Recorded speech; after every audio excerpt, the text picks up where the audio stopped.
आसान दिखने वाली कि ऐसी जंग जो कि ऑस्ट्रेलिया ने लड़ी और उसमें बहुत बुरी तरह हार गया। ऑस्ट्रेलियन आर्मी के पास वर्ल्ड बेस्ट गन्स और आर्मर थे, लेकिन उसके बावजूद ऑस्ट्रेलियन आर्मी ये एक आसान सी जंग ना जीत सकी। क्या ये जंग ब्रिटेन या अमेरिका के खिलाफ थी या जापान के खिलाफ? नहीं, ये जंग एक मासूम बर्ड के खिलाफ थी जो कि एक्चुअली उड़ भी नहीं सकता था, और इस बर्ड का नाम एमू था। लेकिन कैसे ऑस्ट्रेलियन आर्मी इतना बेस्ट आर्मर होने के बावजूद इन बर्ड्स के खिलाफ जंग हार गई, और एक्चुअली ये जंग हुई ही क्यों थी, इसके पीछे क्या वजह थी? अर्ली 20th सेंचुरी में वर्ल्ड वार के बाद ऑस्ट्रेलिया की इकोनॉमिकल और एग्रीकल्चरल कंडीशंस बहुत ही ज़्यादा वीक थी। कंडीशंस को कुछ बेहतर करने के लिए और लोगों को खुश करने के लिए ऑस्ट्रेलियन गवर्नमेंट ने एक नया प्रोग्राम लॉन्च किया, जिसके मुताबिक जब भी कोई सोल्जर जंग से वापस आए तो उसको एक एग्रीकल्चरल लैंड में सेटल कर दिया जाए, उसको एग्रीकल्चरल लैंड में से कुछ हिस्सा दे दिया जाए ताकि वो वहाँ अपनी बाकी ज़िंदगी गुजार सके। ये फार्म्स वेस्टर्न ऑस्ट्रेलिया में थे, जिसमें सॉइल कोई इतना ज़्यादा फर्टाइल नहीं था और बिल्कुल मार्जिन सी कैपेबिलिटीज़ थी इसके अंदर एग्रीकल्चर के हवाले से। अब क्योंकि ज़्यादातर इस ज़मीन पर रहने वाले लोग जो हैं वो या तो सोल्जर्स थे या बिल्कुल इनएक्सपीरियंस्ड फार्मर्स, खेत उगाने में और फार्मिंग करने में बहुत सारी डिफ़िकल्टीज़ का सामना करना पड़ा।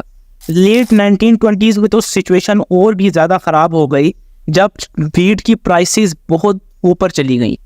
इस एरा को हम ग्रेट डिप्रेशन कहते हैं, और सिर्फ ऑस्ट्रेलिया नहीं बल्कि पूरी दुनिया में इसकी इम्पैक्ट्स देखे गए, जब तकरीबन हर एक कंट्री की जो इकोनॉमिक कंडीशन है वो बहुत ख़राब हो गई।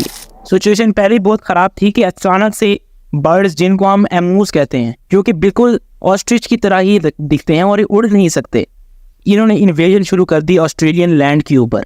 क्योंकि उस वक्त वीट की बहुत ज़्यादा कमी थी तो एमूज भी चाहते थे कि हमें बेहतर खाना मिले और बेहतर जगह मिले रहने के लिए, तो बिल्कुल माइग्रेट करके वेस्टर्न ऑस्ट्रेलिया आ गए और बिल्कुल एग्रीकल्चरल लैंड्स के ऊपर धावा बोल दिया। ये एमूज इतने ज़्यादा नहीं थे, लेकिन 1932 में एक सीवियर ड्रॉट आया, बारिशें बहुत लंबे अरसे तक रुक गई और अप्रॉक्सीमेटली 20,000 एमूज जो हैं वो इनलैंड ऑस्ट्रेलिया से कोस्ट की तरफ चले गए in search of water and food.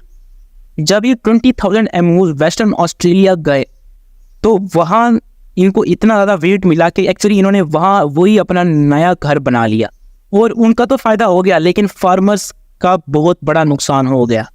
Crop का एक बहुत बड़ा हिस्सा तो एमूज खा जाते थे, और उसके अलावा जो फेंसेस बनाए जाते थे क्रॉप्स के इर्द-गिर्द वो भी बिल्कुल तोड़ देते थे, जिसकी वजह से जो पेस्ट्स हैं और बाकी जानवर हैं वो भी क्रॉप्स को नुकसान पहुंचाने लगे, और फार्मर्स की सिचुएशन जो है वो ख़राब से ख़राब होती गई।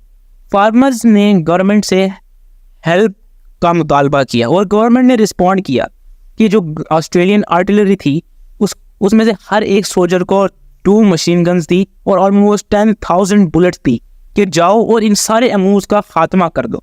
ये तो बड़ा आसान सा दिखता था कि बर्ड्स क्या ही कर लेंगे इन मशीन गन्स के सामने, लेकिन जैसे ही फायरिंग शुरू की गई तो ये बर्ड्स इतने तेज़ी से स्कैटर हुए कि एक्चुअली इनको एक ख़ास टारगेट में लेना एक्चुअली इम्पॉसिबल हो गया, और बहुत सारे एमूज को मारने वाली ये फ़ौज एक्चुअली 300 से 1000 एमूज भी ना मार सकी। सोल्जर्स इतने ज़्यादा इरिटेट हुए इनसे कि उनको वापस आना पड़ा और ये मिशन बहुत बुरी तरह फेल हो गया। हाँ, ऑस्ट्रेलियन गवर्नमेंट ने हार नहीं मानी और दूसरी दफ़ा फिर एक ऑपरेशन लॉन्च किया इनको ख़त्म करने का और इनका खात्मा करने का, लेकिन एक्चुअली वो भी कुछ ज़्यादा सक्सेसफुल नहीं रहा और कुछ ही ज़्यादा एमूज ही उसमें मर पाए। जो मेजर इस ऑपरेशन को लीड कर रहे थे उनका कहना था कि ये एमूज एक्चुअली उतने ही पावरफुल है बुलेट्स के खिलाफ जितना एक टैंक होता है। इसका मतलब ये नहीं कि एमूज आयरन के बने होते हैं और वो उनके ऊपर बिल्कुल किसी गोली का असर नहीं पड़ता, बल्कि ये इतनी तेज़ी से स्कैटर होते हैं कि ऐसे लगता है कि जैसे आप बिल्कुल टैंक पे बुलेट्स फायर कर रहे हैं जिसका कोई फ़ायदा नहीं है। ऑस्ट्रेलियन आर्मी इतनी ज़्यादा पावरफुल होने के बावजूद बर्ड्स के खिलाफ हार।